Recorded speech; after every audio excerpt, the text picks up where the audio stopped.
प्यारे बच्चों, सुप्रभात। आज हम समकालीन हिंदी साहित्य के ममता कालिया के पाठ दूसरा देवदास के पाठ में चर्चा करेंगे। ममता कालिया का जो साहित्य है वो भावबोध और के स्तर पर बड़ा ही चर्चित रहा है। संवेदना के स्तर पर, भावबोध के स्तर पर चर्चित रहा है। इनकी कहानियां एक तरफ जहाँ स्त्री के संघर्ष के व्यक्तित्व को उभारती है, वहीं ये दिखाती है कि स्त्री पुरुष से किसी भी चीज में कम नहीं है, कमतर नहीं है। उनकी कहानी, ये जो कहानी है दूसरा देवदास, ये युवा मन की भावुकता, संवेदना, वैचारिकता, चेतना की उथल पुथल को सुंदर शब्दों में प्रस्तुत करती है। इसमें दिखाया गया है कि प्रेम की कोई निश्चित समय नहीं होता, ना कोई व्यक्ति होता है, और ये कभी भी किसी समय, अनिश्चित समय में कहीं भी किसी से भी हो सकता है। इसके लिए निश्चितता नहीं है। इसी पर इस बात को दिखाया गया है ममता कालिया ने। इसमें एक युवा वर्ग जो कि सिविल सर्विसेज की तैयारी कर रहा होता है 12वीं कक्षा के बाद, और उसकी माँ कहती है जाओ कि सिविल परीक्षा की तैयारी करने से पहले माता का आशीर्वाद लेके आ जाओ, माता का हरिद्वार मंदिर होकर आ जाओ। वहां उनकी नानी भी रहती है। तो माँ के कहने पर इसका जो नायक है वो संभव है। इस पाठ का दूसरा देवदास का मुख्य नायक जो है वो संभव है। संभव अपनी नानी के घर हरिद्वार जाता है।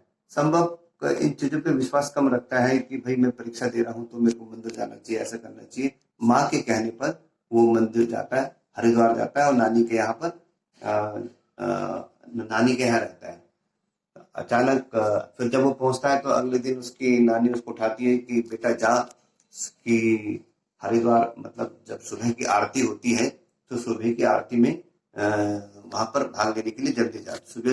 सवेरे उठाती है नानी जी और ये सवेरे जाते हैं, मंदिर में जाते हैं। तो वहां पर लेट हो जाता है ये मंदिर में जाने से, और वहां पर खड़ा हो जाता है। इतने में एक कोई दूसरी लड़की जो स्नान करके वहां पर आती है और उसके साथ, संभव के साथ खड़ी हो जाती है वो भी। तो वो लड़की भीगी हुई थी, तो उसके पल्लू से जो संभव था उसका जो पतलून, उसका जो कपड़ा था वो भी भीग गया था। तो पंडित जी को ये पता नहीं होता कि दोनों साथ हैं। वो दोनों उसको आशीर्वाद देते हैं, हमेशा खुश रहो, जब भी आओ साथ रहो।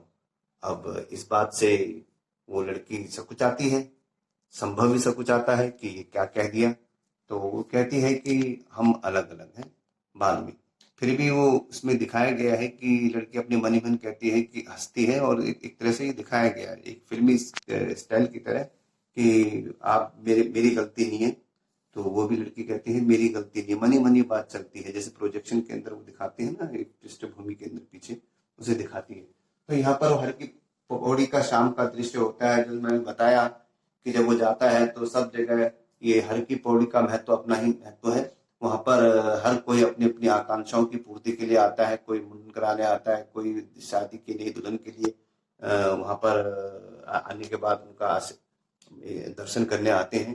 तो अपना ही महत्व है। चारों तरफ जले होते हैं, भीड़ भाड़ होती है, मनोकामनाएं पूर्ण हो रही होती है, या जिनकी मनोकामना पूर्ण हो गई होती है वो वहां आते हैं। आरती का आरंभ और तथा मनोहक वातावरण का वर्णन यहाँ पर किया ममता कालिया ने किया है कि चारों तरफ आरती हो रही होती है, नीलांजलि दी जाती है और उसको घुमाया जाता है।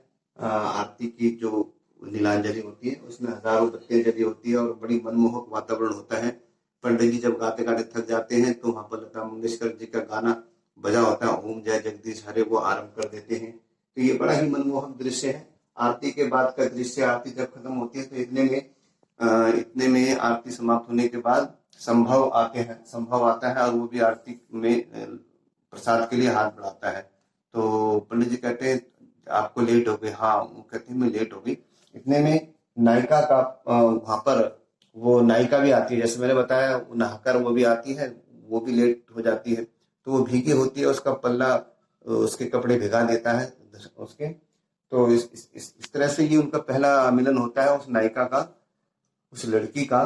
तो उसके बाद लड़की और पुजारी की बातें, जब मैंने कहा कि पुजारी बातें करती है कि तुम सदा सुखी रहो, जब भी आओ साथ आओ, तो वो गलत फहमी में ये आशीर्वाद दे देता है कि ये दोनों पति पत्नी है या अभिनव युग जोड़ा है, उस हिसाब से वो उनको आशीर्वाद देता है। परंतु वो ऐसा नहीं होता। वो शर्मा का लड़की चप्पल पहन के चली जाती है। तो वो कहती है पंडित जी से कि मैं कल सुबह आऊंगी, कल सुबह आरती के समय पर आ जाऊंगी।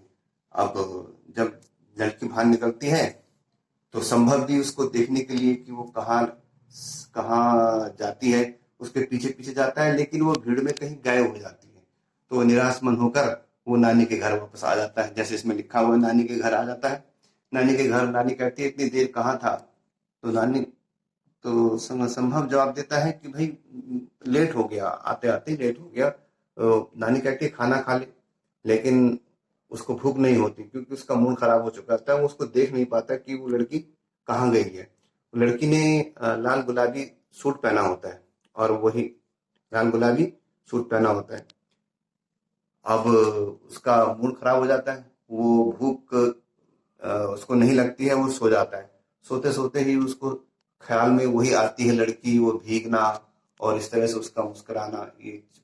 और जब वो वहां पर चप्पल भी पहनते हैं तो आपस में टकराते हुए एक दूसरे की शक्ल का मिलना, ये सब एक फिल्मी स्टाइल की तरह यहाँ दिखाया है ममता कालिया ने। और इस तरह से आगे जब वो जाती हैं तो वो तो फिर वो सो जाता है बिना खाए हुए। इतने में शाम की आरती होती है। शाम की आरती होती है। यहाँ पर यहाँ पर लड़की पुजारी के पास पंडित जी के आशीर्वाद के बाद संभव लड़की की दशा जो मैंने बता दी है, वो दोनों घबरा जाते हैं।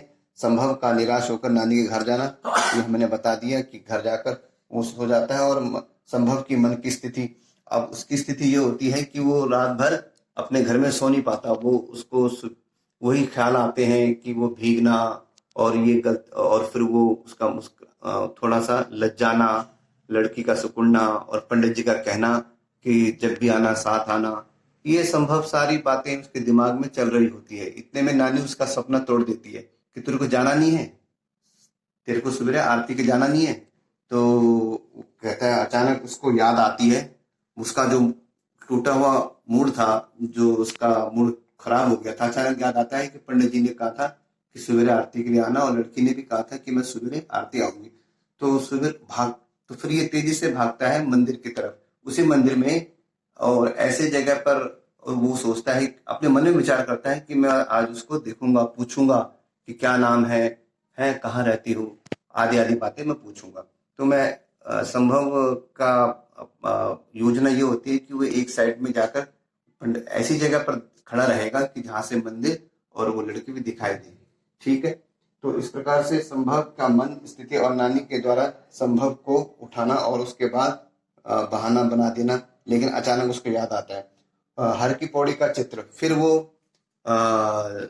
लड़की उसको वहां नहीं मिलती, लेकिन फिर वो हर की पौड़ी घूमने चला जाता है एक पीली कार में, और घूमता हुआ देखता है कि उसको एक लड़का मिलता है। जब तक वो सोच ही रहा होता है ऐसे, एक छोटा बालक मिलता है। क्यों भैया आप नहीं जाओगे मनसा देवी? मनसा देवी के वो चलती है ना कार, वो केबल कार होती है जिसमें एक तार से दूसरी तार पर आदमी ट्रॉली की तरह चलता है। तो कहता हाँ हाँ क्यों नहीं, चलेंगे। तो वो पूछता है किसके साथ आई हो? कहे मैं अपनी बुआ के साथ आया हूँ। ठीक है, ठीक है। फिर वो ऐसी बातें करके फिर वो दोनों ओझल हो जाते हैं। फिर इतने में ये भी अपना मनसा देवी के लिए जा रहा होता है, प्रसाद दे रहा होता है। हालांकि वो एक इस टाइप का लड़का होता है कि उनको इस चीजों पर विश्वास नहीं होता। लेकिन नानी ने कहा था कि जब वहां जा रहे हो तो, लेकिन वो थाल में नहीं ले जाता, वो भूल जाता है। वो कुछ फूल ले जाता है और वो जो नारियल वगैरह होता है वो नहीं ले जाता। और मनसा देवी जब जाता है तो वहां पर भी वो कुछ मनोकामना करके वापस आता है। और इतने में जब वो आपस में केबल कार क्रॉस कर रही होती है तो वो उस कार में उस बच्चे को देखता है, और जब वो उतरता है तो कहता है हाँ दोस्त तुम आ गए, कहाँ से आए हो? तो इतने में वो आती है लड़की, वो कहती है कि मैं अपनी बुआ के साथ हूँ। तो कहता है कि क्या मुझे अपनी बुआ से मिलाओगे नहीं? तो वो मिलाने के लिए कहता है, तो बुआ बुआ, पारो बुआ, ये देखो मेरे दोस्त हैं। तो नाम भी लेता है, इनका नाम पारो है। तो इतने में वो कहता है कि तुम्हारे दोस्त का कोई नाम नहीं है। तो यहाँ पर लड़की सोचती है कि मनोकामना की गांठ भी कितनी अद्भुत है, अजीब है, उधर बांधो इधर लग जाती है। कहने का अर्थ है कि लड़की भी अपने मन में संभव के बारे में सोचती है और वहां पर वो भी कामना करती है कि भाई मेरे को संभव मिल जाए, उससे एक बार उसके दर्शन हो जाए। वो गांठ बांध के आती है। तो मनसा देवी का यहाँ पर ये है कि मनोकामना की गांठ उसको नहीं मालूम था कि जो अभी मैंने मनोकामना मांगी है वो इतनी जल्दी पूरी हो जाएगी, इतनी जल्दी पूरी हो जाएगी। तो इस प्रकार से वो दोनों आपस में मिलते हैं, आपस में मिलना होता है उनका, और ये उनका। तो यहाँ पर दिखाया गया है कि लड़का जो संभव था उसके जीवन में कोई लड़की नहीं आई थी। वो अब तक क्लास के बाईं ओर ही बैठता था या लेफ्ट साइड, और दूसरी साइड जो उसकी 12th क्लास में थे वो उनको बहनें बोलता था, बहनें थी। अब तक उसके जीवन में कोई लड़की नहीं आई थी, लेकिन जिस दिन से उसके जीवन में वो पारो का आगमन हुआ, उस लड़की का आगमन हुआ, वो बेचैन हो गया और सोचता रहता है कि ये भी अजीब बात है, उसका मिलना, उसका फिर चुप्पल के साथ आपस में फिर मिलना, और इस तरह से हमारा मानना ये क्या है। उस दिन से संभव को ऐसी बातों पर विश्वास होने लगता है कि वाह, कामना की गांठ भी कितने अद्भुत है, उधर बांधो तो इधर लग जाती है। तो इस प्रकार से इसमें दिखा एक युवा मन के अंतर गुदगुदाहट को बड़ी रोमानी एक प्यार प्रेम की बातों को जिस शब्दों के माध्यम से उठाया है वो बड़ा ही पढ़ने वाला है और बड़ा ही अद्भुत है, जिसको पढ़कर आप भी उसमें कल्पना लोक में घूमने लगोगे। तो इस तरह से एक चलचित्र की तरह, एक फिल्म की तरह हम हमारी आंखों के सामने ये सारी देवदास का जो चित्र है, जिसको संभव कहता है। तो जब वो कहती है मेरे भाई का नाम मेरी बुआ का नाम पारो है, तो संभव बताता है मैं देवदास हूँ। अब यहाँ पर प्रश्न ये है कि उसको पारो, उसका नाम तो पारो स्वाभाविक होता है, लेकिन उसका नाम तो संभव होता है, वो देवदास क्यों बोलता है? क्योंकि लड़की, मैंने अभी बताया है कि लड़के के जीवन में कोई लड़की नहीं आई थी, और जिनसे वो लड़की आई थी वो उसके बारे में सोचता था। जैसे देवदास पारो के लिए घूमता रहता था, इधर उधर भटकता रहता था उसकी झलक देखने के लिए। यही स्थिति यहाँ पर संभव की थी, और इसलिए वो अचानक अपने मुंह से अपना नाम देवदास बताता है। तो कहानी यहीं पर समाप्त होती है। प्रश्न ये भी है कि देव की कामना की गांठ कितनी अद्भुत है कि इधर बांधो इधर खुल जाती है। इसका एक प्रश्न भी आता है, आपके विचार इसमें क्या है? तो अभी हमने जो ये पूरा का पूरा पाठ अभी आपको विश्लेषण किया है, ये पढ़ने से एक युवा मन की भावुकता, संवेदना, वैचारिकता, चेतना का सुंदर ढंग से प्रस्तुत किया गया है, और साथ साथ यहाँ पर स्त्री के संघर्ष की व्यक्तित्व को भी उभारा गया है कि वो किसी से कम नहीं होती है जिस तरह से। इस प्रकार ये आज का चैप्टर यहीं समाप्त होता है। आशा करता हूँ आपको समझ में आ गई होगी। धन्यवाद।